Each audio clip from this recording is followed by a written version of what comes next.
Imagine you're struggling with repeated infidelity.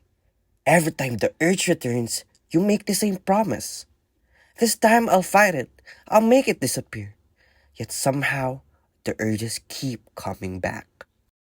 Eventually, you begin to wonder whether you're simply broken or destined to repeat the same mistakes. But what if the problem isn't that you have urges? What if the real problem is the way you've been taught to respond to them? In this video, I'd like to explore a different perspective, one grounded in acceptance and commitment therapy and functional contextualism. Rather than treating urges as the enemy, we'll explore how changing your relationship with them may open the door to lasting change. Most people assume the problem is the urges themselves, so they make a plan. I'll suppress them, I'll ignore them, I'll make them disappear. For a while, it seems to work. But sooner or later, the urges return. And when they do, people often respond by fighting even harder. This creates a vicious cycle. The more they struggle to eliminate their urges, the more attention those urges receive. Their entire emotional world begins to revolve around resisting temptation. Eventually, they feel trapped. They conclude that they have only two choices: spend the rest of their lives fighting an exhausting battle, or give in and accept that this is simply who they are. From a functional contextual perspective, that is the trap. The struggle itself has become part of the problem.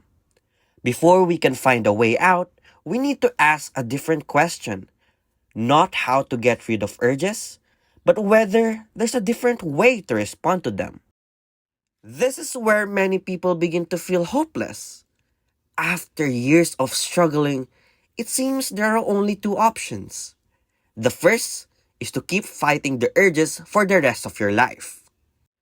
Every attractive person becomes another battle. Every temptation becomes another test of willpower. It's exhausting. The second option is to give up, to say, maybe this is just who I am. Maybe I'll always be a cheater. That conclusion often brings guilt, shame, and even more destructive behavior. But notice something important. Both of these choices are built on the same assumption that urges are the enemy and must either be defeated or obeyed. What if that assumption is wrong? What if there is another way of responding to urges that doesn't require suppressing them or surrendering to them? That's the possibility we'll explore next. Up to this point, we've assumed there are only two options: suppress your urges or surrender to them. But what if that's a false dilemma? Acceptance and commitment therapy offers a third option. Instead of trying to eliminate urges, you learn to make room for them without allowing them to dictate your behavior. Think about it this way: feeling an urge is not the same as making a choice. An urge is an internal experience, like a thought, like an emotion, like anxiety before giving a speech. It can be present without controlling what you do next. This doesn't mean approving of infidelity or giving yourself permission to cheat. It means recognizing that the battle against your urges may actually be keeping you trapped. When you stop fighting the urge, you create space. And in that space, something important becomes possible. You can choose your next action based on your values instead of your impulses. That shift from reacting automatically to responding intentionally is where lasting change begins. One of the most powerful effects of an urge is that it creates tunnel vision. It's not that your love for your wife disappears. It's not that your values suddenly become unimportant. It's not that you've stopped caring about your family or the life you're trying to build. They're all still there. The problem is that in that moment, your attention becomes consumed by one thing. The urge becomes so loud that everything else fades into the background. This is why people often say afterward, I don't know what I was thinking. The truth is, they weren't thinking about the bigger picture at all. Their awareness had narrowed. Acceptance helps widen that tunnel again. Instead of immediately reacting to the urge, you learn to notice it while also noticing everything else that matters: your spouse, your children, your integrity, your future, and the kind of person you want to become. When your awareness expands, your choices expand as well. And that's where real freedom begins. At first, acceptance sounds strange. People often think it means approving of their urges or giving themselves permission to cheat, but that's not what acceptance means. Acceptance means making room for an experience instead of fighting it. Imagine saying to yourself, I'm noticing the urge. It's uncomfortable. It's strong. But I don't have to act on it. That's a very different response from, I have to get rid of this feeling before I can make a good decision. The moment you stop trying to eliminate the urge, something interesting happens. You free up your attention. Instead of spending all your energy fighting what's happening inside of you, you can focus on what kind of person you want to be. Acceptance isn't passive. It's an active decision to stay present with discomfort while moving toward what matters most. In other words, the goal isn't to have fewer urges. The goal is to let your values, not your urges, guide your behavior. That's where genuine freedom lies. Change rarely happens through one grand act of willpower. More often, it happens in a small moment, a pause. That pause can happen before you send a message, before you reply to a flirtatious text, before you click on a dating app, before you agree to meet someone, or even while you're already in the middle of a conversation. Every point along the chain is another opportunity to choose. In acceptance and commitment therapy, we don't wait for the urge to disappear before taking action. Instead, we notice the urge, allow it to be present, and then ask a different question. What action moves me toward the person I want to be? Sometimes that pause lasts only a few seconds, but those few seconds are often enough to break the automatic pattern. The urge may still be there, but now it no longer has complete control. Instead of reacting on autopilot, you're responding intentionally. Recovery isn't about never feeling tempted. It's about becoming better at creating that small space where your values, not your urges, get to make the next decision. Here's the key insight I hope you'll remember.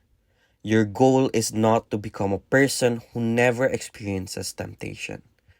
Your goal is to become someone who knows how to respond to temptation differently. Every urge gives you a choice. Not a choice between fighting or giving in, but a choice between acting on autopilot or acting in the service of your values. Ask yourself, if I wasn't trying to get rid of this urge, what kind of husband, partner, or person would I choose to be right now? Maybe that means putting the phone down. Maybe it means leaving the conversation. Maybe it means calling someone you trust. Or maybe it simply means sitting quietly with the discomfort for a few minutes instead of reacting to it. Those choices may seem small, but they shape the direction of your life. Recovery isn't built on one dramatic decision. It's built on hundreds of ordinary moments when you choose your values over your impulses. And each time you do that, you're becoming the person you want to be.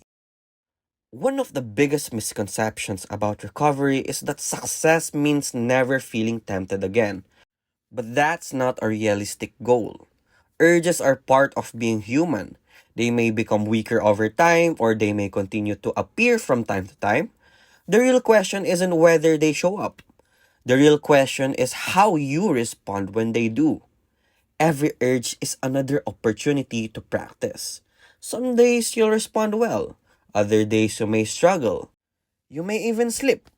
If that happens, don't use it as proof that you've failed. Use it as information. Ask yourself, what happened? What was the context? What can I learn from this? Recovery isn't about perfection. It's about becoming more psychologically flexible. It's about recovering more quickly, reconnecting with your values sooner, and continuing to move in the direction of the life you want.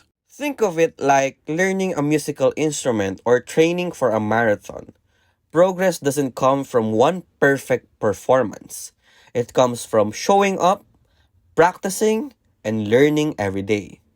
Every time you pause, notice your urge and choose your values instead.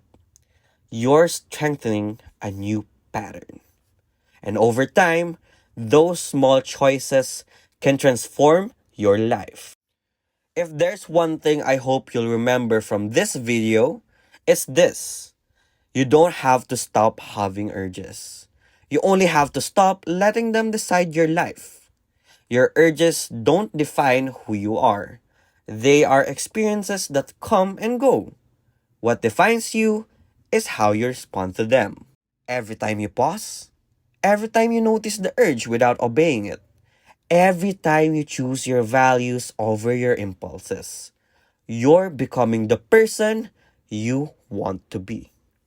Change doesn't happen overnight, but it doesn't have to. Lasting change is built one decision at a time, one moment at a time, and one day at a time. If you're struggling with repeated infidelity, know that you're not alone. There is another way forward. You don't have to spend your life trapped between fighting your urges and surrendering to them. Thank you for watching. If this perspective resonated with you, I invite you to visit onelifeonly.net for more articles and resources on relationships, acceptance, and living a life guided by your values rather than your impulses.